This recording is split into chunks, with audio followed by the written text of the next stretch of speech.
Hi అండి. ఈరోజు నేను క్యాబేజీ తోటి గోబీ మంచూరియా తయారు చేస్తున్నాను. దానికోసము ఫస్ట్ క్యాబేజీని బాగా వాష్ చేసేసి కట్ చేసుకుని తర్వాత దాన్ని మిక్సీలో వేసాను అనమాట. ఒక క్యారెట్ 2 క్యారెట్లు అట్లా ఉండింటే వాటిని కూడా కట్ చేసేసి బాగా మిక్సీ వేసేసాను. అన్నీ సన్నగా క్రష్ చేసేసాక మనకు వచ్చిన వాటర్ని పిండేసుకోవాలి. తర్వాత దాంట్లోకి కొంచెం కార్న్ పౌడరు మైదా అనేది వేయాలి. కార్న్ పౌడర్ ఎంత వేస్తే మైదా కూడా అంతే వేసుకోవాలి. మన క్యాబేజీకి సరిపడ్డట్టుగా తడుపుకోవాలన్నమాట. తర్వాత ఉప్పు, కారం, దాంట్లోకి మిరియాల పౌడరు, ధనియా పౌడరు అన్నిటినీ వేసేసి బాగా మిక్స్ చేసుకోవాలి. అల్లం వెల్లుల్లి పేస్ట్ కూడా వేసేసుకోవాలి. అంతా మిక్స్ చేసేసుకున్నాక ఒక ప్యాన్ పెట్టేసి ఆయిల్ వేసేసుకోవాలి. ఆయిల్ వేసేసి మనము ఆయిల్ కాగినాక మనము అంతా బాగా మిక్స్ చేసి పెట్టుకున్న గోబీ మంచూరియా అనేది పక్కన పెట్టేసుకున్నాం కదండి, దాన్ని తీసుకొని కొంచెం పీసెస్ లాగా వేసి బాగా రోస్ట్గా కాల్చుకోవాలండి. ఎంత బాగా రోస్ట్ కాలితే అంత టేస్టీగా ఉంటాయి.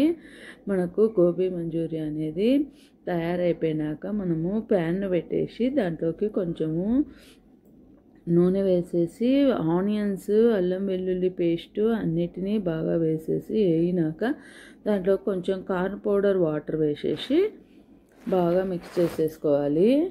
మనము బాగా మిక్స్ చేసేసుకొని గోబీలను వేసామంటే ఎంతో టేస్టీ అయిన గోబీ అనేది తయారవుతుందండి. ఫస్ట్ మనము గోబీలను బాగా విడిగా కాల్చేసుకుంటున్నాము. ఇంత క్రిస్పీగా బాగా వచ్చేసాయి చూడండి.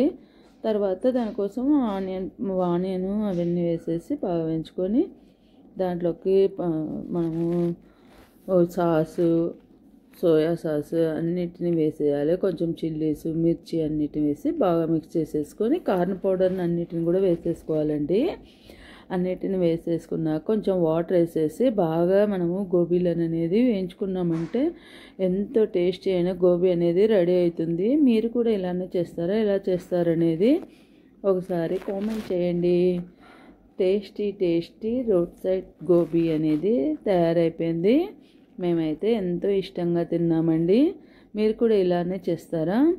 చూడండి ఎంత బాగా ఉందో. టేస్ట్ అనేది కూడా అంతే బాగా వచ్చిందండి. తింటుంటే తినాలనిపిస్తుండింది. ఈవినింగ్ స్నాక్స్గా చేసేసాను నేను టేస్టీ గోబీ అనేది. మీరు ఇలాగనే బాగా వాటర్ వేసి ఉడకబెట్టాము అంటే మనకు రోడ్ సైడ్ ఎలా వస్తుందో అలా ఉంటుందండి. కొంచెం వాటర్ వేసేసి కొంచెం ఉడకనివ్వాలి. అప్పుడే ఆ ఫ్లేవర్ అనేది వస్తుంది. మనం కొంచెం సేపు అంటే ఆ టేస్ట్ అనేది రాదు. గోబీ రెడీ.